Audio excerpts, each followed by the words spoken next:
Bien, bonjour à tous et bon appétit. C'est le dernier ZCL de la semaine. On se retrouvera lundi. Mais nous sommes aujourd'hui le 28 janvier. Bien, ça y est, le mois est pratiquement terminé. On va commencer ce ZCL en beauté. Je dis pourquoi? Parce qu'on va parler de cet ouvrage, un ouvrage sur Alitur. Alors, beaucoup de gens ne savent pas ce qu'est Alitur. Par contre, il a pratiquement reconstruit la Guadeloupe en 1928. Je n'étais pas né, vous non plus. Mais il a laissé des traces. Et on a avec nous Madame Michèle Rouben-Clair. Bonjour. Bonjour, Daniel Zanzounis. Et avec elle, on parlera de cet ouvrage et des ouvrages de Alitur, puisque c'est un bouquin qui a été réédité. Un peu plus tard, on va recevoir Iman Soudan pour sa chronique habituelle sur la danse. Isabelle Faye, la chronique C'est quoi cette affaire? On parlera du pass vaccinal. Et puis, on va terminer, comme chaque vendredi, avec Jacques Davila et Isma Roguenet sur la chronique de l'eau en toute sauce. Sinon, l'actualité, c'est cette réunion, la messe qui s'est faite hier entre Macron et les élus. On a entendu la déception du président de région. Rien n'a véritablement avancé, ça on le savait d'avance. Manque de moyens au tribunal judiciaire de Olivier Félix était sur place, il s'est rendu à Basse-Terre. Ils ne peuvent pas traiter tous les dossiers, la situation est particulièrement compliquée. Et puis une conférence du SMAG, Stanley Manicor, Stanley est allé sur place. Les premières factures du SMAG arrivent enfin.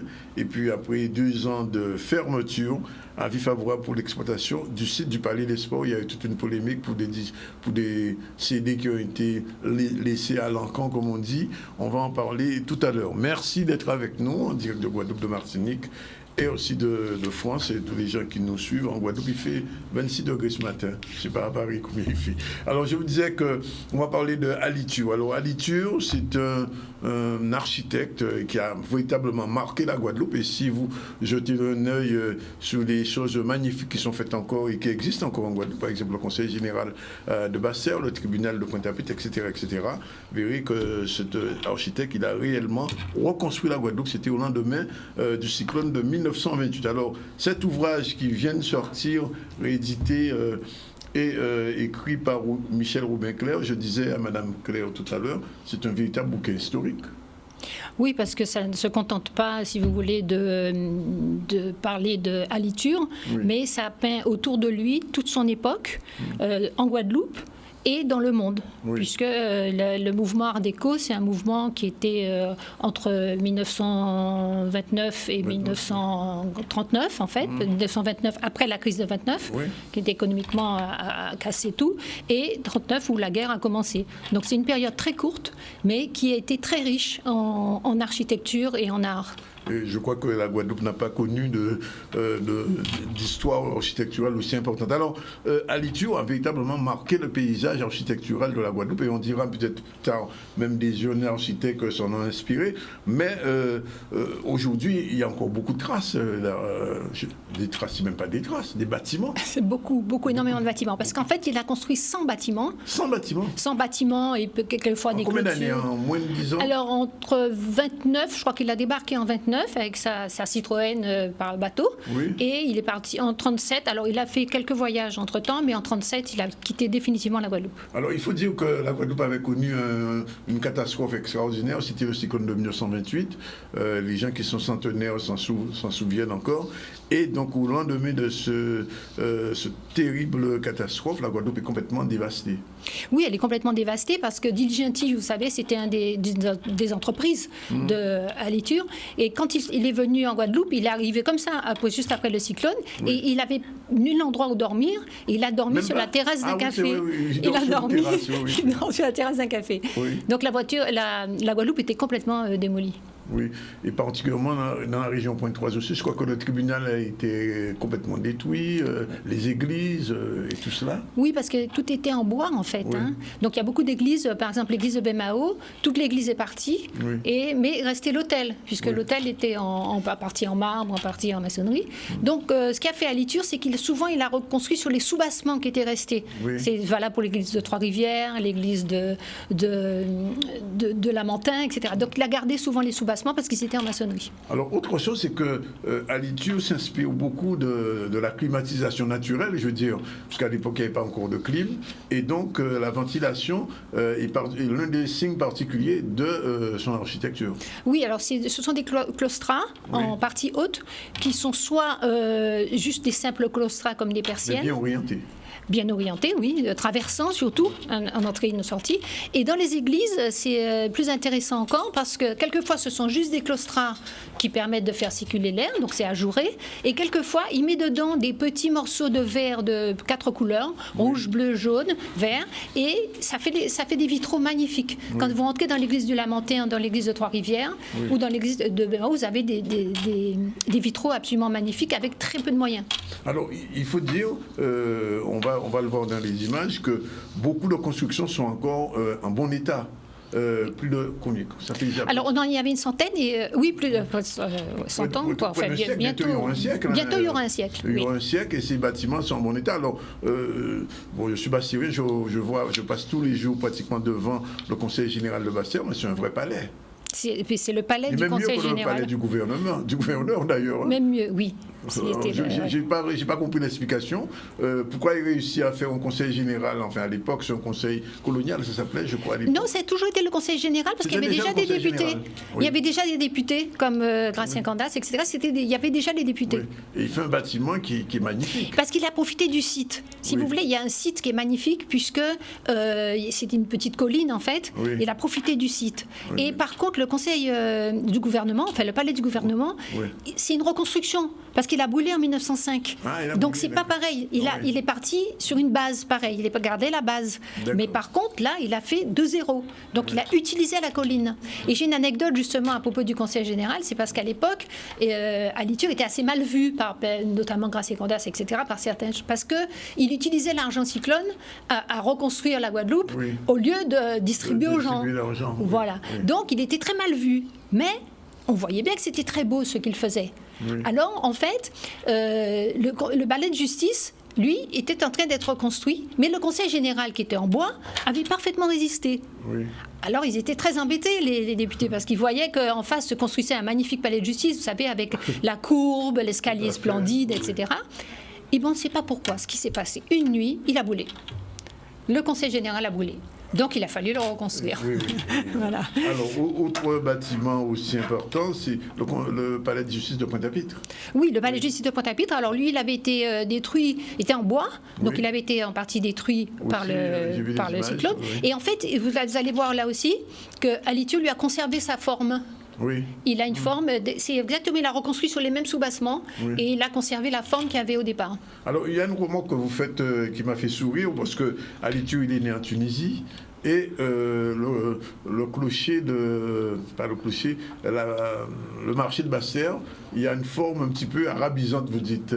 Et pourtant, c'est pas parce qu'il est d'origine arabe, ni parce qu'il s'appelle Ali Tur, mais c'est parce que c'est la culture de l'époque, c'est ça? Oui, c'est ça. En fait, on trouve énormément aussi de bâtiments art déco dans toutes les colonies de l'époque. Et beaucoup en Afrique du Nord, parce qu'il y avait à l'époque Lyoté et l'architecte Alain Prost qui ont beaucoup construit. Il y en a au Vietnam aussi. Alors vous voyez ces claustras qu'on voit à l'image. Et en fait, on voit sur le stade Gerland à Lyon, on voit des claustras comme ça, dans les balustrades. Et ceux qui connaissent le palais de la Porte Dorée à Paris, on voit aussi ce type d'architecture. Et en fait, il y a une espèce d'osmose entre l'outre-mer et la France, qui ont fait que l'architecture est devenue unique. L'architecture art déco, on le retrouve dans les bâtiments aussi de Perret au Havre. Vous voyez, il y a une espèce de perméabilité qui a fait que l'architecture art déco a ce côté arabisant. Parce qu'Ali Tur est né effectivement en Tunisie, mais il n'y est resté que 6 mois. Il n'a pas vécu là-bas. Non, son père était polytechnicien, il est né là-bas, et son père, par jeu, l'a appelé Georges Ali Tur. Et ce qu'il faut reconnaître à Ali Tur, c'est qu'à l'époque, franchement, prendre pour prénom un prénom arabe, alors qu'il aurait pu choisir Georges, il pouvait s'appeler Georges, et maintenant, il a choisi de s'appeler Ali, et c'était quelqu'un qui avait quand même beaucoup de caractère. Alors la mairie qu'on voit là, c'est Alors, c'est la mairie de Désirade, mais c'est pas Aliture. Ce sont les enfants d'Aliture. C'est inspiré d'Aliture. Voilà, et c'est Gabriel. Gabriel, qui était, je ne sais plus son prénom, qui était un architecte formidable, qui était vraiment dans la lignée d'Aliture, et qui a fait, par exemple, aussi le très joli petit dispensaire des Saintes, et le petit dispensaire de Désirade aussi. Mais cette mairie est très jolie. La mairie du Lamentin, par exemple, c'est vraiment une mairie Aliture. Complètement. Et qui est pratiquement intacte. Oui, alors il faut souligner qu'au Lamentin, ils font des choses formidables et que tout le centre du Lamentin, centre-ville. C'est ce qu'on voit là. Voilà, c'est la mairie du Lamentin que nous voyons là.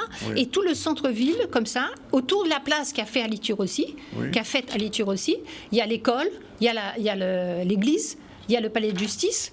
Et tout ça, c'est Aliture. Et le presbytère qui est absolument ravissant. On ne le voit pas bien, mais il faut aller le voir. Voilà, il est ravissant, c'est celui-là. C'est ça? Oui.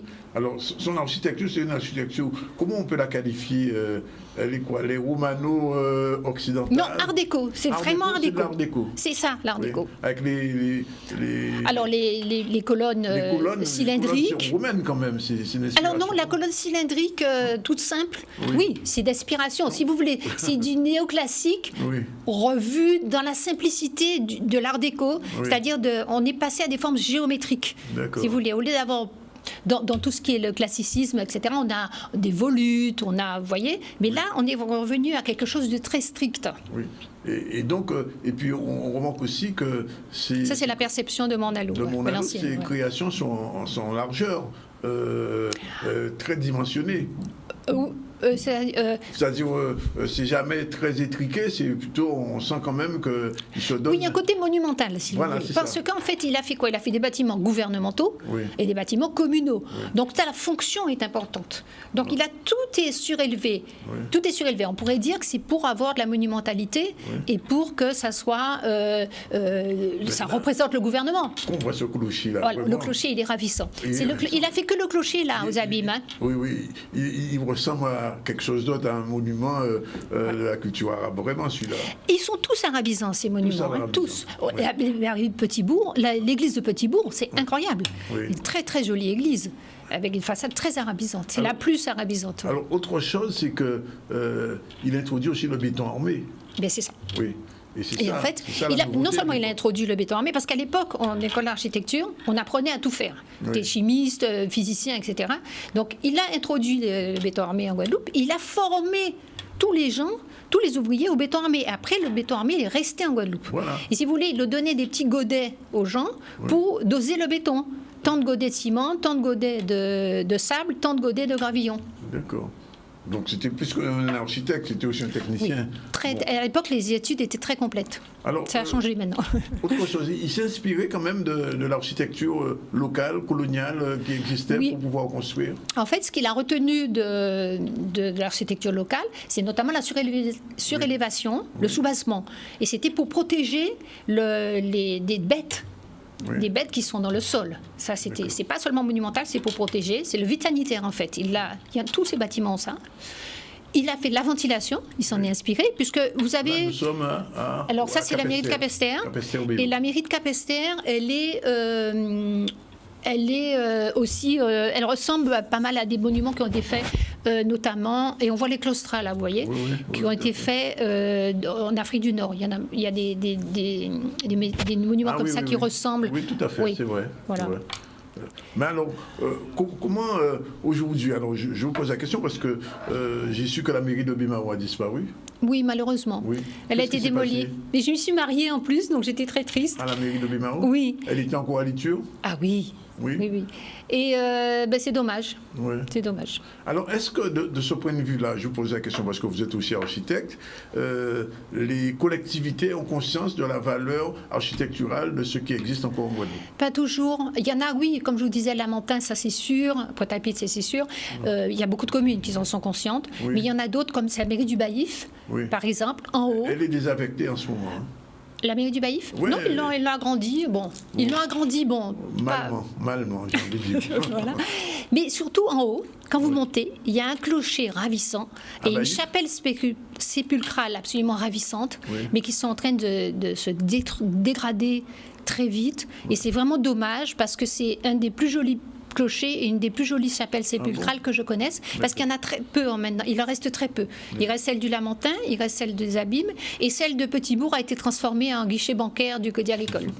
Donc ça serait bien qu'on réhabilite au moins le clocher et la chapelle sépulcrale du Baïf. Sans parler du tribunal de Port-Louis. C'est dommage aussi, il a été désossé. Oui, désossé, pratiquement. C'est moi qui ai arrêté, ils allaient le démolir. Hein. C'est moi qui ai dit au maire de Barfleur à l'époque, je lui ai dit, mais arrêtez, qu'est-ce que vous êtes en train de faire? Ils ont enlevé les plafonds à caissons, c'est très triste. Qu'est-ce qui va se passer pour le tribunal de Pointe-à-Pitre? Alors, au tribunal de Pointe-à-Pitre, j'ai pu voir le chantier, et en fait, ils l'ont très très bien... Ils ont enlevé tout ce qui avait été fait après, ils ont conservé tout ce qui était à liture, même les carrelages. Parce qu'il faut vous dire que les carrelages, c'est très intéressant. Les carrelages avec vous, parce que les carrelages à liture, à l'époque, ça aussi, ça contribue à, j'ai envie de dire, à la joliesse, à la beauté de ce qu'il fait. Et on voit d'ailleurs aujourd'hui encore des traces, même dans certaines maisons, de ce type de carrelage. Alors dans les maisons, non, parce qu'il n'a pas eu le droit de faire du privé. Oui. Et en fait, il est reconnaissable ce carrelage parce que c'est un 14,5 par 14,5. C'est un format qui n'existe pas autrement. C'est un carrelage en cérame fin vitrifié. Et en fait, c'était de la dette de guerre. Et ça venait, en fait, c'était la dette de guerre allemande. C'était pas forcément des choses qui étaient fabriquées en Allemagne. D'accord. Mais c'est des choses qu'ils achetaient. Là, c'est du nord de la France. Et en fait, il avait très peu de couleurs. Et regardez sur la photo, avec très peu de couleurs, il arrive à faire des calpinages absolument magnifiques, des tapis. C'est très, très beau. Oui. Et dans le tribunal de Pointe-à-Pitre, et c'est bien qu'ils aient conservé, il y a du verre. Et c'est le premier qui l'a fait quasiment. Oui, vous dites que c'est le seul endroit qui y a du verre, il n'y en a pas ailleurs. Il y a même un jet d'eau aussi à l'intérieur. Oui. Il y a un patio avec un jet d'eau, comme il y a un jet d'eau, alors je ne sais pas s'il ne va pas fonctionner non plus, dans le patio de l'église du palais de justice. Oui. Et il y en a un aussi dans le patio du conseil général. Le palais de justice de Basse-Terre aussi, c'est à liture? Oui, bien sûr. En face du conseil général. Il est magnifique. Et la mairie de Basse-Terre aussi? Non, la mairie de Basse-Terre, elle existait déjà. Il a fait juste des petites réparations. La mairie de Basse-Terre, c'est la même époque que la mairie de Port-Louis. Et c'est la même architecte, j'imagine. Oui. Et c'est avant le cyclone. Alors, vous n'en parlez pas, mais je pose la question. Il y a ce qu'on appelait l'immeuble Diligenti. Oui. Ben, voilà. Alors, Diligenti, c'est ce fameux entrepreneur qui a dormi sur la terrasse d'un café en arrivant. Oui. Et c'est un des entrepreneurs d'Aliture. Ah, c'est un entrepreneur d'Aliture. Voilà. Et après, quand Aliture est parti, lui, il a fait ses propres immeubles. La CCI actuelle, c'est Diligenti ou Aliture? Non, c'est Diligenti. Parce qu'après, il a fait ses propres architectures, ses propres bâtiments, on va dire. C'est ce qu'on appelait autrefois l'hôtel Royal à Basse-Terre. Alors, lui, c'est Mercier. C'est Édouard Mercier, qui est un des... Il était chef de cabinet, enfin de cabinet d'architecture, de l'agence d'architecture d'Aliture. D'accord.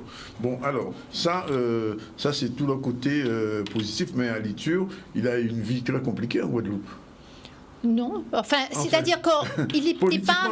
Politiquement, oui. Il était très bâché, on va dire, à l'époque.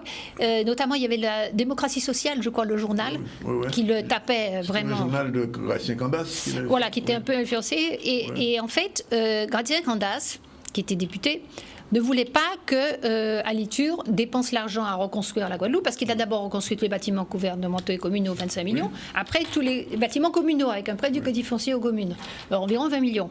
Donc, il disait, non, au moins le gouvernementaux, il faut distribuer aux gens. Et en fait, ce qui s'est passé, c'est que Gratien Candace, donc, le bâchait sans arrêt, et quand Aliture est rentré, et en France, Gratien Candace, en fait, il était membre du gouvernement de Vichy. D'accord. Et en 1942, il a fait interner brièvement, quelques mois, à Aliture, au camp de Saint-Sulpice-la-Pointe, dans le sud de la France, et il y a mis tous les bâtiments commerciaux et communaux en assurance de garantie décennale. D'accord. Voilà. Il lui a mis des procès sur le dos. Ce qui a donné lieu à le procès à Aliture, qui a duré plusieurs années. Il est même en prison? Non, parce qu'il a été complètement blanchi. Bon. Mais si vous voulez, comme c'était de l'argent qu'on aurait dû lui donner en 1937, et qu'on lui a dit, OK, c'est bon en 50, je crois, mais ça valait plus rien. Oui, c'est sûr. Il y a eu la guerre. Alors, dans votre île à Désirade, qu'est-ce qu'il a laissé à Désirade? À Désirade, il y a comment ça s'appelle, l'agence météo vous savez, qui est près du phare. Oui, près du phare, dans les hauteurs. Ouais. Oui. Et à Marie-Galante, il y a eu le tribunal aussi, je crois. Alors, le palais de justice. allez à Marie-Galante parce que j'ai vu. la plus belle des mairies, notamment à l'intérieur parce qu'il reste du mobilier. Oui. La salle municipale, enfin du conseil, est restée en l'état. D'accord. Et alors elle est magnifique. Et le palais de justice qui est à côté, qui est désaffecté maintenant, est très très beau. Et on a des tapis de carrelage avec des escaliers absolument somptueux. Alors j'ai envie de vous dire, quand vous écrivez cet ouvrage, bon, qui est un ouvrage historique, architectural, etc., mais est-ce que vous allez jusqu'au conseil, vers les collectivités, leur dire attention, on a détruit 2 tours à Pointe-à-Pitre, je sais que vous n'étiez pas favorable, mais est-ce que vous leur dites au maire actuel de ne pas faire comme Bémao, casser du Alitur pour mettre... C'est-à-dire qu'en fait, voilà pourquoi je suis là aujourd'hui et j'espère que cette interview va permettre un peu de sensibiliser les maires, qu'ils acquièrent le livre. On le trouve partout, on le trouve dans toutes les bonnes librairies. Il y a des signatures. Il faudrait faire une signature dans chaque commune, moi, je pense. Écoutez, pourquoi pas. Mais en tout cas, le livre est très bien distribué. Et je voudrais rendre hommage à l'éditeur, l'éditrice de ce livre. Qui est des gardiennes comme vous. Qui est des gardiennes comme moi, donc nous sommes amis. Guylaine Charbonnet-Pioche, qui est en fait les éditions Collection E, qui est une jeune édition et qui a eu un courage et une ténacité formidable de sortir ce livre. Il faut vraiment l'en remercier. Et il est distribué, très très bien distribué partout. Donc les communes peuvent aisément l'acquérir. Donc les maires peuvent le trouver... Absolument, sans problème. Oui. Et surtout s'en servir pour conserver ce patrimoine architectural. Oui, la mairie de Sainte-Anne m'avait fait venir, ils sont très sensibilisés aussi. Alors, une question quand même, j'ai vu ça dans le bouquin, mais je dis de vous poser la question. A-t-il, oui ou non, construit en Martinique? Du tout, et ils sont très jaloux. Quelquefois, il y a quelqu'un qui m'appelle... On nous regarde en Martinique, je vous signale. Pardon?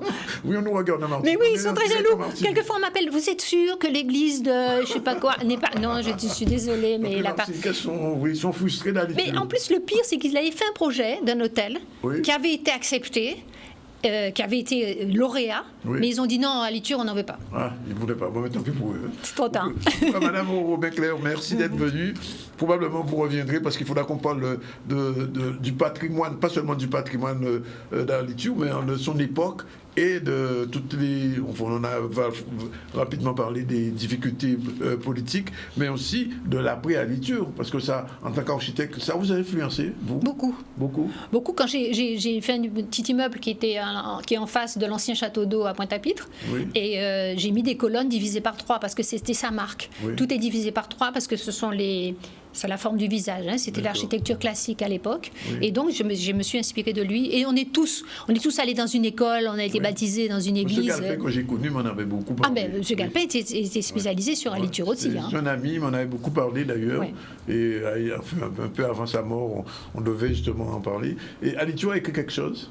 Il a laissé un ouvrage? Il a laissé un fascicule, et puis un article assez important dans l'architecture d'aujourd'hui, un numéro des années 30.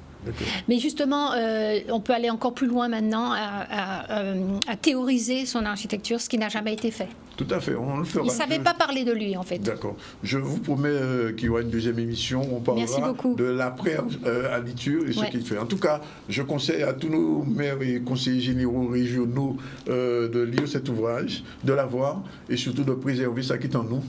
Ça qui est en nous, c'est en nous. Et Alitur, on peut le dire merci quand même. Oui, je crois. En Guadeloupe, je dire merci. Oui, et ça fait même déjà l'eau de l'autre côté. 12h55, on revient à l'actualité. Réunion de Macron et des élus. Réunion qui n'a strictement servi à rien du tout. Ça, on le savait d'avance. Reportage d'Olivier Félix, on regarde. Plus d'un an, d'autres, il y a une situation qui a pu se rétablir, même s'il y a eu des épisodes beaucoup plus difficiles, avec une évolution de l'épidémie qui est très hétérogène. Bien, ce qu'on a demandé très clairement au nom des élus guadeloupéens au président de la République, c'est qu'en l'état actuel, le pass vaccinal n'est pas applicable. Pourquoi ? En Hexagone, il a été appliqué quand on avait des taux de vaccination autour de 77%. Donc nous avons demandé à ce qu'il y ait des critères objectifs très clairs de mesure de l'avancée du taux de vaccination pour envisager cette application. Par exemple, on sait que le pass vaccinal ne s'applique que si les gens sont vaccinés ou s'ils ont un certificat de rétablissement lorsqu'ils ont eu le Covid.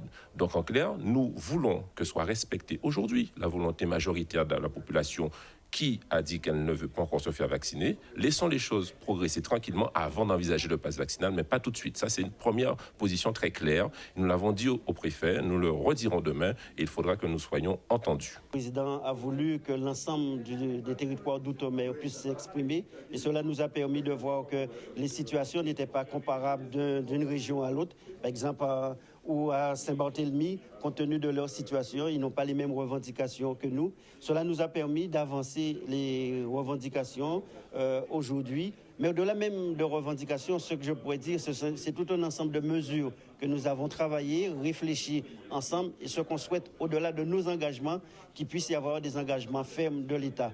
Aujourd'hui, sur ces points-là, nous n'avons pas eu toutes les réponses, mais c'est un peu normal compte tenu de la configuration. J'ai eu l'occasion donc de le dénoncer et ma satisfaction, c'est que très rapidement qu'il va y avoir une autre réunion, mais uniquement par territoire.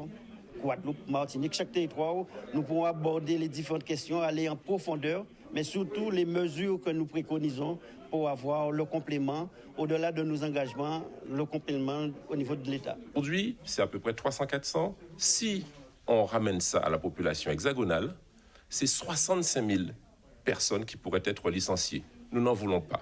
Dans une situation où le chômage est pesant, où finalement on a des déserts médicaux, on n'acceptera pas ça. Il faudra des solutions individualisées pour chacun et chacune parce qu'on a besoin de tous nos enfants, de tous nos soignants au chevet des malades. Il appartient de pouvoir donner des réponses et ces réponses ne pourront pas être résolues ni en 24 heures, ni en une semaine, ni même en un mois.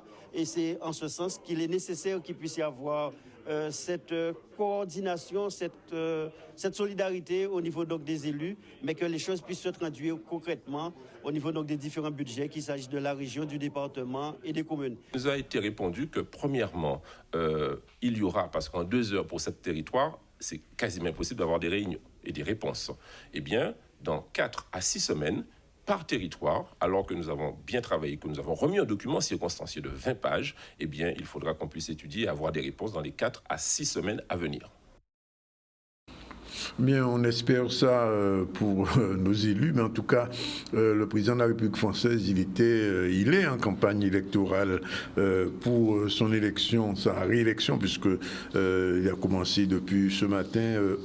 On voit un peu en France, un peu partout, des tracts qui vont être distribués, des affiches, et donc il faut bien comprendre qu'aujourd'hui, Macron ne peut pas revenir sur les décisions qui ont été prises sur le pacte vaccinal sans se ridiculiser. Donc, Ikekembe, après les élections, peut-être quelque chose, mais en tout cas, les élus hier ont été menés en bateau, mais ça, on est sur une île, donc on est sur une île, on est souvent en bateau. 12h59, on revient tout à l'heure pour la suite. Voilà, les 13h07, nos amis de loin toutes sortes sont déjà là. Bonjour Jacques. Oui, bonjour à toutes et à tous. Bonjour Ismaël. Bonjour Dani, bonjour tout le monde qui a écouté, qui a regardé Canal 10 et Radio. Tout à l'heure, nous avons une question qui n'y a pour les autres. Pour l'instant, on revient à Bastère. Tribunal, on parlait des constructions d'Alitur, le tribunal de Bastère. C'est une construction d'Alitur, mais le tribunal judiciaire manque de moyens. Olivier Félix était sur place hier à la conférence de presse. Les contraintes sanitaires ont été quand même très lourdes, avec les périodes de confinement, etc. Donc c'est vrai ça a entraîné un fonctionnement dégradé de la justice et du traitement des affaires, hein, indéniablement. On doit tous les jours recenser les personnes qui sont atteintes de Covid, les cas contacts. Donc si vous voulez, c'est quand même des contraintes matérielles, c'est un gros travail administratif et qui nous incombe pour protéger en premier lieu les magistrats, les fonctionnaires de ce tribunal. Donc, si vous voulez, tout ça, ça a été quand même très lourd. En termes d'effectifs humains, nous sommes actuellement à 5 au parquet, 3 magistrats à Bastère et 2 magistrats à Saint-Martin. Nous avons vécu sur la fin d'année 2021 une période un peu plus compliquée puisque les magistrats normalement en poste à Saint-Martin avaient obtenu une mutation à la fin de l'été et il n'y avait pas eu de personnes mises à leur place à partir de septembre. Donc j'ai dû transféré un substitut de Bastère à Saint-Martin pour faire en gros une permanence sur place. Il s'est retrouvé seul pendant plusieurs mois. Nous avons depuis début janvier 2022 une vice-procureure qui vient d'arriver à Saint-Martin et ce substitut est resté également là-bas. Donc nous avons maintenant 2 effectifs. On manque de moyens, alors matériel, encore plus ici où on est isolé, on est loin. Si vous voulez, même pour tout, il faut attendre. Vous voyez, on n'a pas de visio, on n'a pas de système de visio. Quand même, en 2022, c'est quand même anormal. Donc, si vous voulez, là, il y a un cluster actuellement, comme vous le savez, à la maison d'arrêt de Basse-Terre. On est obligé de prendre les audiences en visio avec les détenus. On peut pas les prendre. Là, la dernière fois, il y avait un procès de 6 personnes. Si vous voulez, heureusement qu'ils étaient redevenus négatifs, on va dire. Donc, on a pu tenir le procès. Mais c'est vrai qu'on est confronté tous les jours à des problèmes matériels qui nous gâchent le quotidien, quoi. Voilà, l'État qui n'est pas qui répond pas aux demandes. Alors, messieurs, hier, il y avait la grande messe de Macron et des élus, et j'ai pu comprendre que Macron a confirmé les 400 millions. Mais sincèrement, on va écouter même, on va écouter. On va regarder, on va écouter. Oui. Jacques.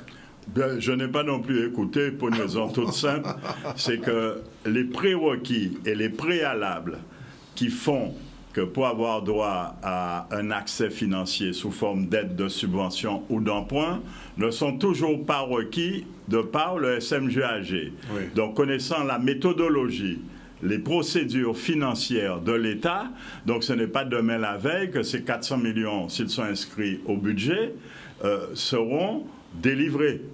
Les dossiers, parce qu'il faut que les prérequis soient satisfaits d'un côté et que les dossiers pour lesquels ces 400 millions sont destinés soient effectués. Et je rappelle que ce sont des vieux dossiers qui n'ont pas été actualisés, qui n'ont pas été remis aux normes techniques, qui se trouvent comme par hasard dans le rapport d'orientation budgétaire obligatoire qui a été voté avant le 31 décembre, mais cela ne satisfait pas et ne résout quoi que ce soit. Oui.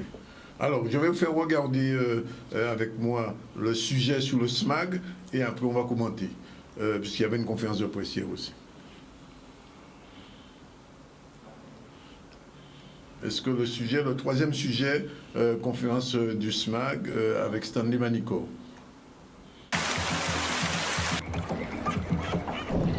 S'agissant des finances sur cette année 2022, nous aurons bien entendu ce financement bancaire, mais nous aurons aussi surtout cette facturation que nous devons pouvoir commencer à relever s'agissant de nos abonnés. Voilà. Ce n'est pas l'ensemble des usagers qui vont recevoir, mais ceux déjà de 2 anciennes régies. La facture va arriver, effectivement, elle va partir sur les 4 derniers mois.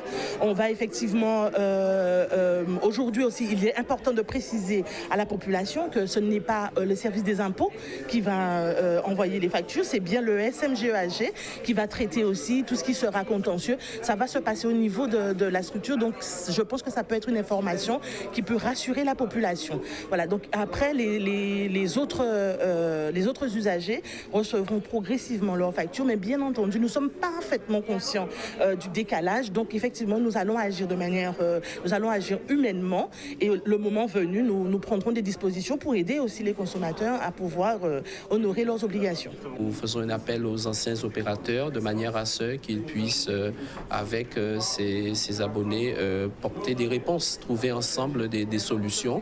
Parce que c'est vrai que pendant quelque temps, cette population est restée sans eau en quantité, sans eau en qualité.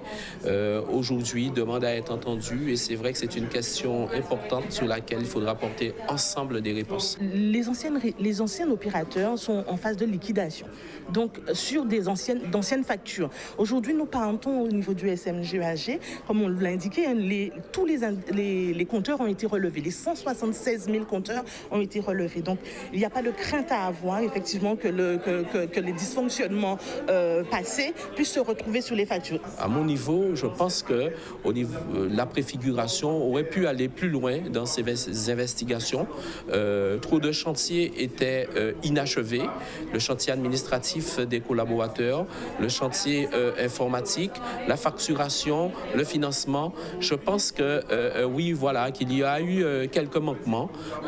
Avec cette équipe d'élus engagés, avec le département et la région à nos côtés, nous portons ces réponses pour que l'essentiel soit fait, c'est-à-dire donner de l'eau en quantité et en qualité aux Guadeloupéens. Voilà, réaction, messieurs. Alors là, je suis stupéfait. Stupéfait, estébécois, comme on dit en créole. Oui. Il faut savoir qu'il y a 65 000 compteurs qui ne sont pas en état de fonctionner. Bien sûr, on a fait quelques milliers qui ont été réparés dernièrement. Donc, je suis stupéfait que l'on puisse affirmer que tous les compteurs ont été relevés.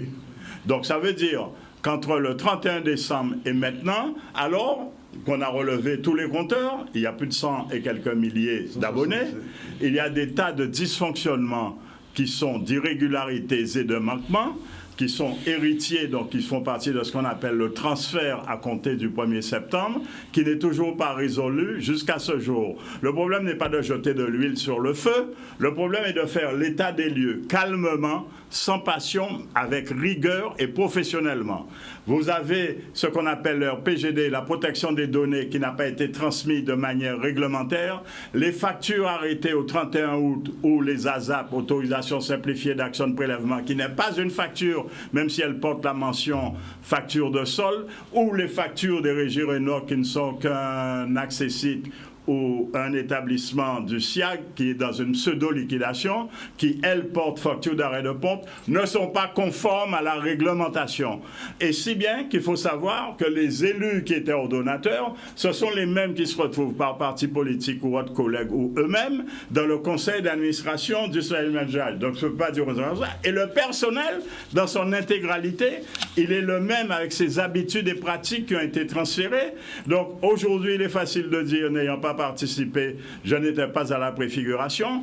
Tout le monde sait que bien avant que la loi ne s'apprise en avril, que les logiciels informatiques des régies en interne n'étaient pas compatibles entre eux et que les régies des régies n'étaient pas compatibles non plus entre eux.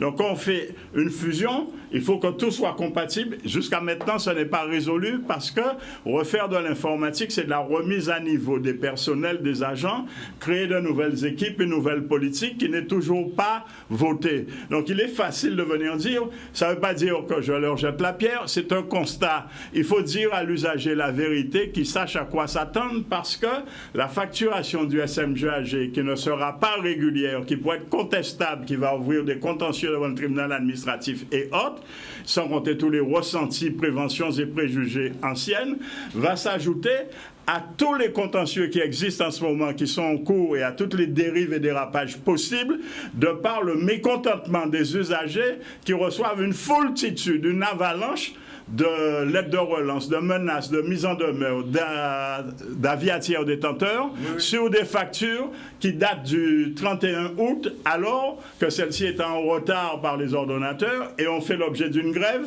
qui dure depuis le 17 décembre. Donc les éléments n'ont pas été transmis en temps et en heure. Donc on va avoir une accumulation comme une thrombose veineuse qui vous fait un AVC. Oui, alors, donc c'est vrai que si question à relever ces compteurs-là, ça n'est pas possible. Toutes. Puisque effectivement, nous gardons nous 68 000.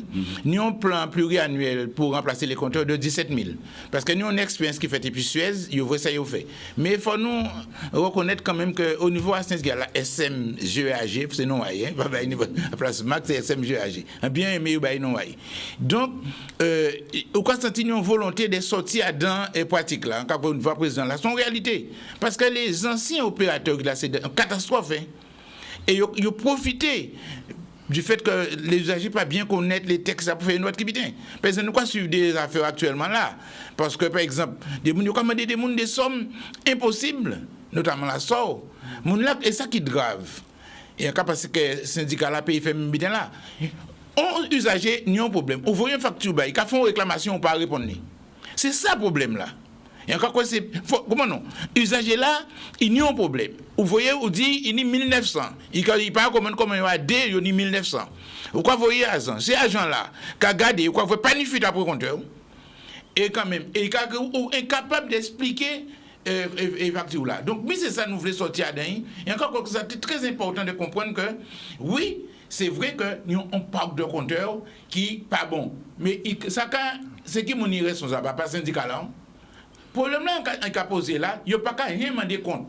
Par exemple, là où on a réalisé une visioconférence, et puis les responsables, c'est mon justement mené des travaux pour sécurisation à service de l'eau potable, notamment Suez, la région et tout ça. très gros travail. Il faut reconnaître ce travail extraordinaire. Par exemple, on prend un exemple que Suez a fait, par exemple, détecté, inspecté 1720 km de réseau là. 1720 km. Ils ont relevé 4315 fuites et ils ont réparé 3800. C'est pas mal. Bon, mais c'est rien parce que c'est derrière fuite que c'est fuite. Et nous avons un gain, son réalité, en termes de machin qui fait. Un gain de volume d'eau. Volume d'eau, très important, et à tous les moments, on fait. C'est très important parce que, combat là, il y a là, il reprend le problème là, parce que les usagers, quand ils veulent mauvais, parce que pour payer des gens à payer facture là, il faut payer de l'eau. Hein. Ouais. Après, on pas, et nous, quoi dit ça, après, comme on n'a pas ni de l'eau, il y a tout d'eau. Mais il n'y a pas ni droit à payer rien. Parce que, on va rappeler que l'eau, c'est son service public. Et c'est juste des règles qui inscrites dans la juridiction. Par exemple, les 4 grands principes. Ni 9, hein, mais les 4 grands. C'est l'égalité du citoyen devant ce service public-là. Là, par exemple, on s'éteint ni de l'eau, l'autre pas ni de l'eau, pas ni égalité. Donc, deuxième principe, c'est continuité de service. La continuité là. Ou pas, on a de l'eau. Là, vous ne pouvez pas ni continuer de service. Ça veut dire qu'il y a un déséquilibre entre les gens qui n'ont de l'eau et les gens qui n'ont pas de l'eau. Vous comprenez? Donc, on ne peut pas demander aux gens qui n'ont pas de l'eau de payer de l'eau. Donc, quand ces combats-là, d'ailleurs, ils sont conscients de ça. Ils ne peuvent pas dire ça comme ça. Ils peuvent dire comme ça. Ouais, nous voulons pour nous supprimer les tours d'eau. Mais il faut supprimer les tours d'eau. Oui, mais ça ne peut rien. Donc, on veut dire que. Donc, nous avons vision, ça a fait un bilan là. Et ça a été très intéressant. De voir comment. Réseau d'eau potable en Guadeloupe, c'est en déshérence. Mission inter-inspection, là, ça a été dit en déshérence. Mais en déshérence, il faut que les gens. Gardons bien, ça inadmissible. Dans les fuites, 95% de fuites qui a dans le réseau là, on va pas parler au début. Et dans ces réseaux-là, c'est des fuites au niveau des compteurs. Pas notre compteur. La prise en charge, le collier de prise en charge. Des machines, là, c'est quoi qui est là? Le collier de prise en charge. Voilà. C'est au niveau des branchements. Au niveau des branchements. Ouais, la prise en charge. La prise en charge. Et 5% seulement si réseau là, nous avons si canalisation. Ouais. Donc, mais on dit qui est grave, qui est important, que nous devons, il dit non, et nous constatons ça, c'est qu'en fait, par contre, si l'ensemble a les fuites après compteur, quand on représente 30%, c'est excessivement grave. Parce que même si nous avons une loi Wasman, une décret 24/7/2012, il a protégé les usagers là, mais il a payé quand même, parce que c'est 2 fois consommation qu'on a payé. Et ça qui est important, il faut nous comprendre ça. Et les usagers là ne peuvent pas toujours savoir qu'il y a une fuite. Il ne peut pas toujours trouver fuite là. On y a encore une fuite, mais oui, pas vrai. Parce qu'il n'y a pas de moyens de détection à fuite là. Parce que si une fuite après un côté ou pas vrai, après un simple plombier qui fait, il faut effectivement service à mettre en place. Et c'est ça encore que le syndicat là, il faut mettre l'accompagnement des usagers pour aider à détecter ces fuites là. Je précise que dans le plan d'action prioritaire, parce que ce dont vient de parler mon collègue Ismar, c'est la continuité des plans d'action prioritaires qui avaient commencé avec le préfet Gustin. Les usagers se sont battus pour ça. Et nous avions obtenu que la mission aille au-delà de la mission publique du service public, au nom de l'intérêt général, de réparer les fuites après compteur, parce que ça permet d'augmenter le volume d'eau que nous mettons à disposition et de réduire la durée de certains tours d'eau et de mettre un volume d'eau beaucoup plus important. Et il s'avère que ça pose un problème extrêmement important quand nous avons parlé sur la compétence. C'est pour ça que nous avons mis dans les priorités dans les actions à venir depuis l'ouverture du SMJG, la formation, parce qu'il est anormal, comme vient de le citer, de le rappeler Ismar, que ce soit sur les colliers de prise en charge, donc des branchements faits localement, que la fuite est, et non sur le tuyau, comme tout le monde croyait. Absolument. Donc il y a un problème qualitatif de formation, de suivi de l'exécution des travaux, et il a employé le terme déshérence que je souhaite qu'il va réexpliquer à la population, parce qu'il faut qu'elle sache ce que c'est que la déshérence. Il ne faut pas voir les choses telles qu'on voudrait qu'elles soient, il faut les voir telles qu'elles sont réellement, sans quoi nous n'allons pas arriver si nous ne faisons pas l'état des lieux réellement. Tout à fait. Question. Depuis 15 jours, problème à Trois-Rivières, puisque de l'eau là pas tenir assez charbon, de l'eau là est déconné. Pendant 15 jours, moun pas ni de l'eau à Trois-Rivières. C'est pas, excuse-moi, c'est pas qu'il n'y avait pas assez de charbon, c'est parce qu'il y a quelqu'un qui n'a pas fait son travail pour assurer la gestion du charbon actif, pour pouvoir avoir la valeur de remplacement, parce que le charbon actif coûte très cher sur place. Et de toute façon, quand on regarde les images qui ont été diffusées, on s'aperçoit que le charbon actif ancien, il est à l'injure du temps dehors ouvert, hein, il n'est pas protégé, et le nouveau est dans un conteneur qui est dans une espèce de champ de l'herbe au moins haute d'1 mètre avec une porte ouverte. Cela ne fait pas sérieux sur les conditions de mise en œuvre du remplacement, et nous ne savons même pas si le personnel a les protections réglementaires, parce que le charbon, quand il est enlevé, il est rempli de pesticides, et quand la pluie tombe dessus, il y a un canal d'alimentation, une canalisation et son filtre, la charge de carbone qui est en surcharge de chlordécone revient dans l'eau que l'on aspire pour mettre. Il y a quelque chose qui ne va pas. Alors, est-ce que dans ce cas-là, les Trois-Riverains devront payer ces 15 jours de mauvaise distribution? Non seulement pas qualitative, non seulement pas à payer, il faut nous comprendre ça. En tout cas, expliquer la continuité du service public, l'adaptation du service public. Troisième là. Ah bon, ni chlordécone, mais il faut pas qu'on a de l'eau. Hein. Oui. D'ailleurs, dans la loi là, loi du 29 avril 2021, qui votait une loi d'un cadre là, il mettait SMGRG là en place. Il a dit qu'on ça, là où on a un problème, il faut assurer. Alors, il y a distribuer de l'eau, Oui, il faut tant bien que mal. Mais ce qui se passe, c'est qu'on assure un côté de la loi, c'est-à-dire 1,75 litre d'eau par personne et par jour, tant bien que malement, parce que cela implique une organisation que le SMGAG, jeune syndicat fusionné, n'a pas. Il faut laisser CAS qui ont tous leurs problèmes avec le Covid, le travail, les absences et tout, et ainsi de suite, et la vie associative, parce qu'il faut savoir que malgré la création du SMGAG et la division en territoire, il n'y a pas encore eu de relation consciente organisée avec les associations caritatives d'usagers sur le territoire. Ça devrait se faire pour que tout le monde ait de la solidarité. Mais il convient de rappeler qu'en sus, comme on avait commencé au plan d'action prioritaire et que ce sont des propres ordonnateurs qui avaient torpillé la chose, il y avait de l'eau non potable qui était mise à disposition parce qu'il faut que les gens lavent leurs vêtements, donnent à boire à leurs animaux. Et ça n'est pas fait. Donc, si bien que la situation de Trois-Rivières, nous avons attiré l'attention dessus parce qu'il y a un gros problème de constatation du problème, mais c'est qu'il faut savoir que l'on met 12 jours pour faire constater l'irrégularité. Donc, ça veut dire qu'on a laissé boire aux Trois-Riviériens pendant 12 jours. Bien sûr, ils ont l'excuse de dire « je ne savais pas » parce qu'aujourd'hui, c'est un laboratoire dans l'Hexagone qui fait les analyses. Donc, il faut, ça fait partie des missions du SMGAG et nous, usagers, nous avons déjà pris le problème à bras le corps pour que l'on trouve un organisme agréé, compétent localement de nouveau. Voilà. Alors, ça, on devait dire encore, c'est important. 2 derniers mots. Il parlait, il dit, Jacques dis-moi ce que désirance. Désirance, soulever son mot dans l'héritage, mais pour le moment, ça veut dire il y a l'abandon. Oui, voilà. Il y a l'abandon. C'est pour monde comprendre. C'est comme on me dit pas, mais pour le monde pas occuper d'eux. Ça fait moins. Son mission d'inspection, des inspecteurs généraux de l'IGA, de l'IGF, etc. Ils font un constat, on me dit à 163 pages, je crois, décrit cette situation-là. Ça veut dire que nous ont passé qui grave et qui lourd, mais ils n'ont pas qu'à chercher les responsables pour faire un fait rendre compte. C'est très important quand tu dis ça. Et syndicat là qui a hérité donc c'est lourd. Mais c'est vrai qu'on est d'accord avec Jacques. Mission là qui était là, qui s'était mis en place et puis Suez, etc. Ils portent en l'eau pour moderniser, mettre cette usine là aux normes, faire un rendement qui est en fonction à ça, c'est une catastrophe.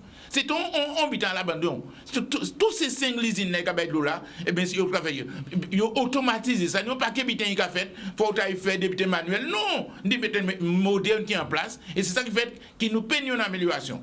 Bien, mais merci messieurs. 13h28, je porte l'eau information qu'aujourd'hui là. Et vous ne arriver qui vous laissez l'enra rester, mais j'entends une réponse là.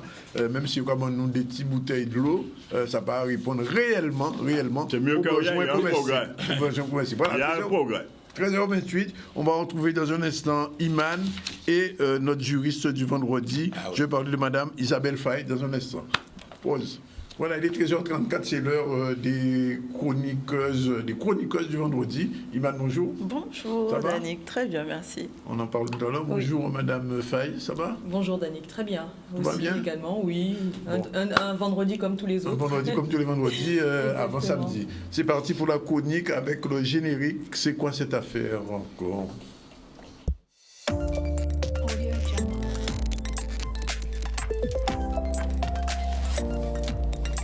C'est quoi cette affaire? Dis un vrai film. Voilà. Madame Faye, bonjour. Alors, que dit la loi, puisqu'on va parler de la loi du 5 août 2021, et que dit cette loi? Mais en fait, là, aujourd'hui, je souhaiterais qu'on parle essentiellement du pass vaccinal qui est entré en vigueur ce vendredi 24 janvier. La loi a été votée. La loi a été votée qui fait donc passer le pass sanitaire au pass vaccinal. Pas appliqué encore en Guadeloupe, jusqu'à maintenant. Voilà, bon, on verra. On verra dans le détail. On verra dans le détail si c'est pas appliqué ou si c'est juste reporté. Parce que moi, les termes, pour moi, sont importants. Il ne faut pas surfer sur... Enfin, en tout cas, il ne faut pas jouer avec les mots. Les mots sont essentiels, même si il peut y avoir des failles. Mais là, les mots sont importants parce que le problème est difficile. Donc oui, donc c'est une loi aujourd'hui qui prévoit pour un pass vaccinal pour des personnes d'au moins 16 ans, dans certains lieux, dans certains endroits. Et donc, on ne pourra plus présenter donc, de pass sanitaire, il faudra nécessairement présenter un pass vaccinal. Donc moi, je considère aujourd'hui qu'on est dans une obligation vaccinale généralisée. Puisque pour certains salariés qui jusqu'alors pouvaient présenter un test PCR, ils sont aujourd'hui soumis à cette obligation vaccinale. Donc on arrive finalement à généraliser cette mesure restrictive au niveau des libertés, finalement, un certain nombre de personnes, et de plus en plus l'étau se resserre. Voilà.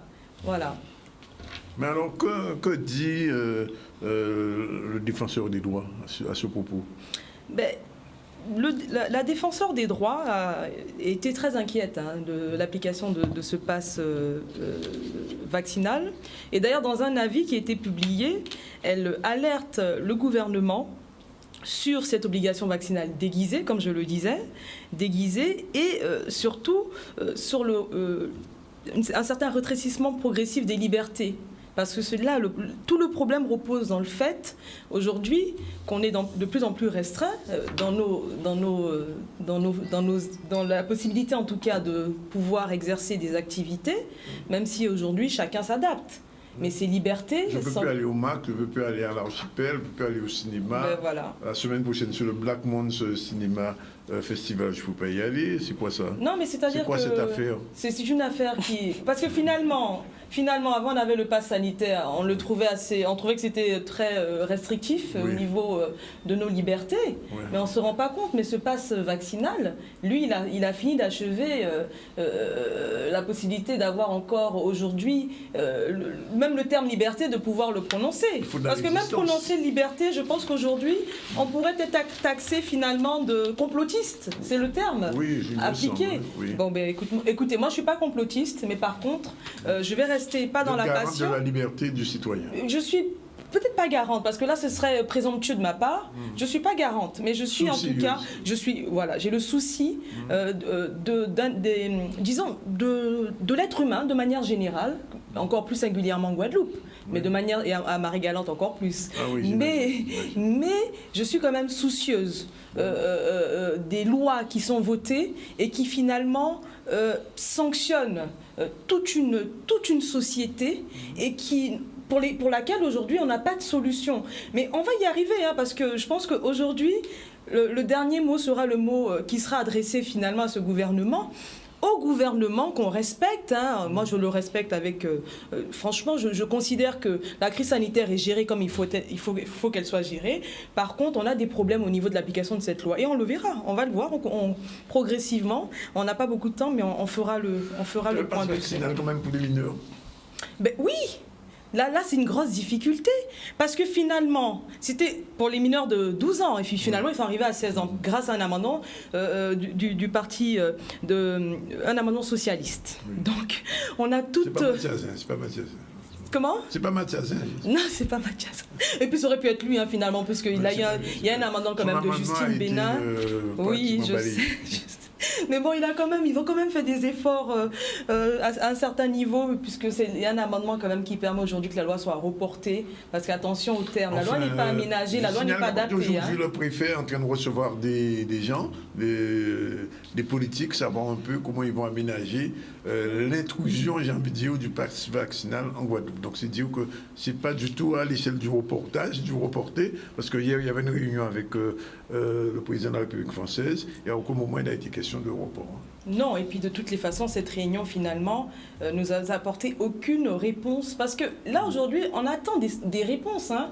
Pas des réponses forcément en ayant tous les points de revendication qui soient forcément disons, respectés, ou en tout cas où on apporte des solutions.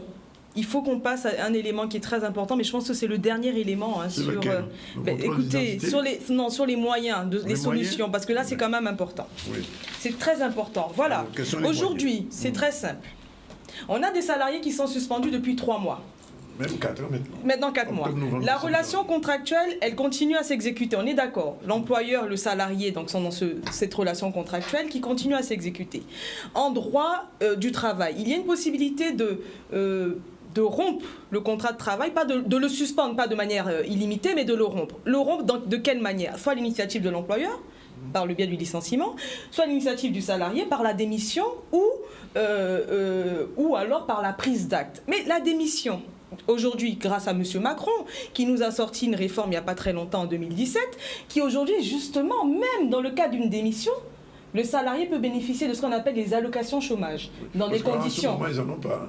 Ah, c'est ce que j'y viens. Aujourd'hui, voilà des salariés qui sont suspendus, dont le contrat n'est pas rompu, qui n'ont pas la possibilité d'avoir un revenu, parce qu'à la grande limite, on peut suspendre les fonctions, ça ne me pose pas de problème, puisqu'on parle aujourd'hui d'avoir la possibilité, justement, de faire une reconversion professionnelle. Mais cette reconversion professionnelle doit être, bien entendu, accompagnée d'un point de vue financier, économique, financier. Voilà ce que je pense qu'il serait aujourd'hui important de prévoir, c'est d'avoir la possibilité de négocier au moins des ruptures conventionnelles. Oui.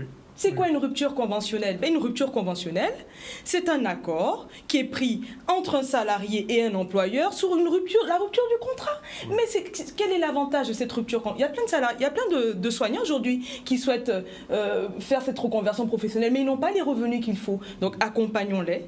Asseyons-nous, trouvons des solutions pour que justement ces ruptures conventionnelles puissent se mettre en place, qu'ils puissent bénéficier d'indemnités de rupture et qu'ils puissent aussi obtenir ce qu'on appelle l'allocation chômage et faire leur reconversion normalement. Alors là maintenant, on va aller sur un autre chapitre parce qu'il est très important. C'est aujourd'hui, bien entendu, le fait qu'il y ait ces libéraux qui soient eux aussi suspendus. Ce ne sont pas des salariés, hein. Il y en a qui ne sont pas salariés. Enfin, ils sont libéraux, ils ne sont pas salariés. Qu'est-ce qu'on propose à ces personnes au niveau de l'accompagnement financier? Mais puisqu'on est en guerre, c'est pas moi qui l'ai dit, on est en guerre contre un virus. Il y avait le plan Marshall, je pense que tout le monde se souvient de ce plan Marshall, à la suite de la Seconde Guerre mondiale, qui a été proposé justement, bon c'est vrai que c'était entre des États, mais proposons aujourd'hui, mettons en place un plan Marshall pour les libéraux. Mettons un plan Marshall pour les libéraux à qui on propose aujourd'hui une reconversion professionnelle. Et là on verra si effectivement, il n'y en a pas qui vont se dire finalement, j'ai pas envie de me vacciner parce que c'est ma liberté. Et j'ai envie d'exercer ma liberté pleinement. À ce moment-là, puisque le gouvernement a pris des résolutions fermes et il reste bien entendu campé sur ses positions, on propose une solution, c'est de mettre en place un plan Marshall pour les libéraux, pour que ces personnes puissent être accompagnées au niveau financier, qu'ils puissent avoir un revenu comme n'importe qui aujourd'hui qui souhaite travailler et avoir le droit à l'emploi. Juste une petite remarque. Les gens qui ont eu 3 phases de vaccin, s'ils ne prennent pas la 4e, ça veut dire que les 3 phases ne comptent plus et qu'ils sont sujets au pass vaccinal aussi? Je pense. Mais en fait, je ne vais pas aller sur ce volet parce que je vais rester dans le volet purement juridique. Oui. Parce que ça reste de l'appréciation peut-être de personnes qui sont dans le domaine médical, ce qui n'est pas mon cas. Par contre, moi, je reste dans le volet juridique. Et je dis encore une fois, cette loi ne peut pas s'appliquer parce qu'elle vient en conflit avec des règles en droit du travail qui sont encore appliquées en vigueur. Donc le plan Marshall pour l'accompagnement des professionnels libéraux et la mise en place de ces ruptures conventionnelles, pour moi, c'est des solutions qui permettront à terme d'arriver à trouver des solutions pour ces personnes qui n'ont pas de revenus. Juste une question. Les gens qui ont été suspendus, est-ce qu'ils sont licenciés? Quel est leur statut aujourd'hui? C'est ça la question. Mais ils n'ont pas de statut. Ils ne sont même pas reconnus par le Code du travail. Parce que le Code du travail, qu'est-ce qu'il prévoit? Il prévoit une relation contractuelle qui est exclusive. Oui. Cette relation contractuelle étant exclusive, personne ne peut bien entendu se mêler de cette relation contractuelle qui existe entre un employeur et un salarié. Donc la solution ne peut pas se trouver au niveau de l'État. C'est pas l'État. Il n'y a pas une relation contractuelle entre l'État et un salarié. Il y a une relation contractuelle entre un employeur et un salarié. Ils ne sont pas licenciés. Ils sont suspendus. Le Code du travail ne permet pas les suspensions longue durée. La loi devait s'appliquer parce que la CNIL a interpellé le gouvernement à plusieurs reprises en disant que ça doit être une loi qui doit être limitée dans le temps. On n'est plus dans la passion là. Hein. Oui. On n'est plus là. C'est plus nous qui sommes dans la passion. C'est Macron qui est dans la passion puisqu'il souhaite aujourd'hui emmerder les non vaccinés. La passion, elle est bien réelle. Hein. Bien. Ben merci Madame Faye. Comme je dis chaque vendredi, vous avez retrouvé une autre faille au système. Il est 13h45, on se tourne vers notre autre chroniqueuse. Elle va nous dire des choses peut-être plus agréables à entendre. Il y a un webinaire. Bonjour, Iman. Bonjour, Dani. Générique, hein, D'accord.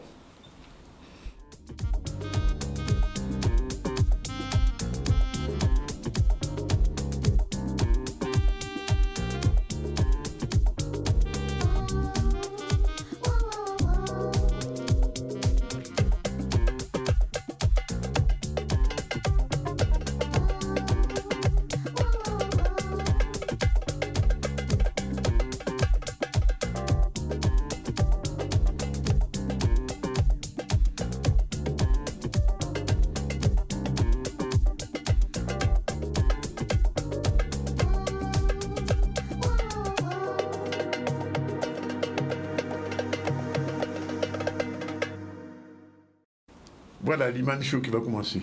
Iman Show, j'aime bien. C'est toi qui faisais le show pendant la diffusion du spot, hein, parce qu'il se passe des choses off sur le plateau. Bon, bref. Pas vrai. Tout à fait. Alors, bonjour à toutes et à tous. On va parler danse pour cette quinzaine. Alors, j'avais prévu de vous parler d'un webinaire qui aura lieu ce 1er février, mais il y a déjà autre chose entre-temps que j'ai pu constater, donc je vous donne la primeur de l'information. Il y a un Zoom qui est prévu aujourd'hui à 14h, donc c'est-à-dire dans un quart d'heure, avec le docteur Léna Blou. Qui va parler donc il faut l'appeler docteur maintenant. Oui, ben c'est docteur, elle est docteur en anthropologie. Docteur, c'est vrai. Voilà, c'est ça. Le geste chaotique, le Bigidi, un prétexte pour le dire d'un corps pensant. Donc vous avez, c'est une réunion Zoom, donc je pense que c'est ouvert à toutes et à tous. Vous pouvez avoir le lien Zoom sur ma page Facebook qui est Danse avec Iman, que je viens de publier à l'instant pour ceux et celles qui veulent se connecter sur cette réunion où elle va parler donc de son concept du Bigidi. Ça peut être intéressant pour certaines personnes. Autre chose, j'en avais parlé il y a du coup 15 jours de la résidence d'artistes qui était proposée, création hybride avec le conseil départemental. La limite du dossier était prévu jusqu'au 31 et ça a été prolongé. Voilà. Lundi, on en parle avec M. Madou, sur un autre invité. Voilà, donc très bien. Et il propose justement un webinaire pour parler des candidatures qu'il propose. Donc c'est un appel à candidature et pour expliquer un peu le projet qui est d'accompagner des artistes, donc à la fois danse, théâtre, art plastique, autour d'une création artistique donc, et de proposer après une présentation publique. Donc c'est quelque chose qui peut être très intéressant pour les artistes qui sont en mal de visibilité et de créativité, création, etc. Donc c'est une opportunité à saisir. Et donc ce mardi, il y a une réunion Zoom qui est proposée par le conseil départemental pour expliquer un peu comment faire et quelles seront la marche à suivre. Donc je vous invite à vous inscrire, c'est gratuit, le webinaire aussi. Je mettrai toutes les informations sur ma page Facebook pour ceux et celles qui veulent rejoindre cette réunion webinaire. On va parler aujourd'hui de Ostium, qui est le spectacle qui aura lieu aujourd'hui aussi à l'Archipel. Donc c'est à 17h, compte tenu des... j'allais dire menaces, c'est pas menaces. Des contraintes sanitaires, voilà. Donc 17h à l'Archipel, on va voir en vidéo un petit peu donc le point de vue du chorégraphe qui est Hubert Petitphard et quelques images donc des répétitions du spectacle Ostium, voilà. Ostium est une pièce qui me tient à cœur parce qu'elle révèle des choses, des non-dits. Elle traite d'un sujet dont on parle très peu, c'est-à-dire l'orientation sexuelle ou le genre ou la personnalité de l'homme en général. Et là, j'ai voulu l'aborder, mais d'une manière au second degré. C'est-à-dire que on ne traite pas le sujet comme ça. J'ai voulu le traiter par les corps, les dynamiques de corps, avec des musiques qui portent ça, et qui transportent en elles des sens différents qui permettent l'expression de tout un être. Et chacun s'exprime d'une manière différente, même si c'est dans le même pas, la même attention, mais le rendu sera toujours vraiment personnalisé selon l'individu.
Voilà, donc ce spectacle a lieu ce soir, j'allais dire cet après-midi, donc 17h à l'Archipel, donc avec Ludovic Biberon, Michael Top et Driss, et le chorégraphe donc, qui est Hubert Petitphard. À 17h, je vous invite vraiment à aller voir ce spectacle qui va être du coup vraiment une ouverture de saison au niveau de la danse au sein de l'Archipel. Et je pense que ce serait une très bonne pièce. Moi, j'avais vu la restitution, donc ils étaient en cours de création. Et je pense que là, ça va vraiment être un spectacle très intéressant à voir. Pour terminer, on a un petit stage, donc j'en avais parlé aussi, de la danse prénatale, donc un stage qui a déjà commencé il y a 15 jours, et c'est un suivi qui est proposé sur 3 mois avec moi, donc en danse prénatale autour de comment préparer en douceur son accouchement, prendre du temps pour soi, créer une relation avec son enfant in utero et pouvoir développer cette connexion différemment avec son enfant. Donc c'est ouvert aussi aux papas s'ils veulent venir accompagner leur femme. C'est une ouverture différente sur la naissance. Voilà. C'est tout pour aujourd'hui? Oui, c'est tout. Voilà, il est exactement 13h53. On m'a dit que les gens de Trois-Rivières voudraient intervenir, mais je ne sais pas si on a le temps de les recevoir par rapport à l'empoisonnement provisoire de l'eau. Pour l'instant, on rappelle qu'on a reçu en début de journal Madame Michel Robin-Clair pour cet ouvrage, magnifique ouvrage sur l'architecture d'une reconstruction à Alitur, qui a construit en Guadeloupe 100 bâtiments au lendemain du cyclone 1928. Et c'est très important, Conseil général de Basse-Terre, mairie du Lamentin, enfin bref, même le palais de justice de Margalante, qui est désaffecté malheureusement, a été construit par Alitur.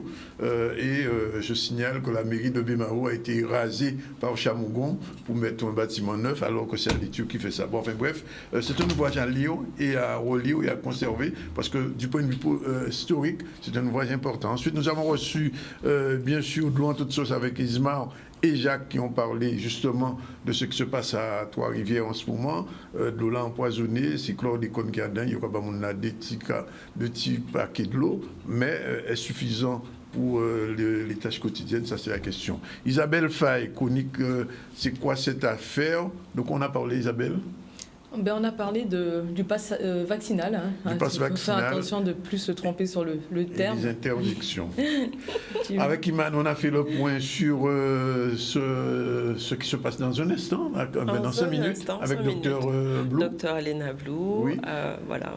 Et Ostium ce soir à l'Archipel. À l'Archipel à 17h. Avec ou sans passe? On passe pas. On passe.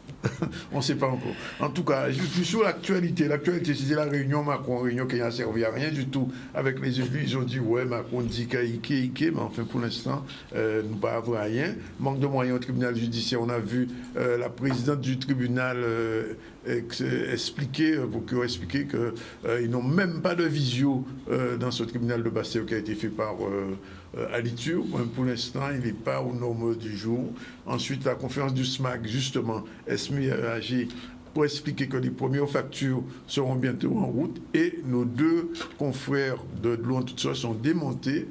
Cette argumentation, c'est pas vrai. Il n'y aura pas de facture SMAC pour toute la Guadeloupe, puisque tous les capteurs d'eau, les compteurs ne sont pas à jour. Donc c'est presque une escroquerie. Bref, 13h56, c'est le week-end. Merci d'être avec nous. Bon appétit si vous n'avez pas encore déjeuné comme moi. Mais en cet on mange gratte de notre côté. Isabelle a déjà déjeuné?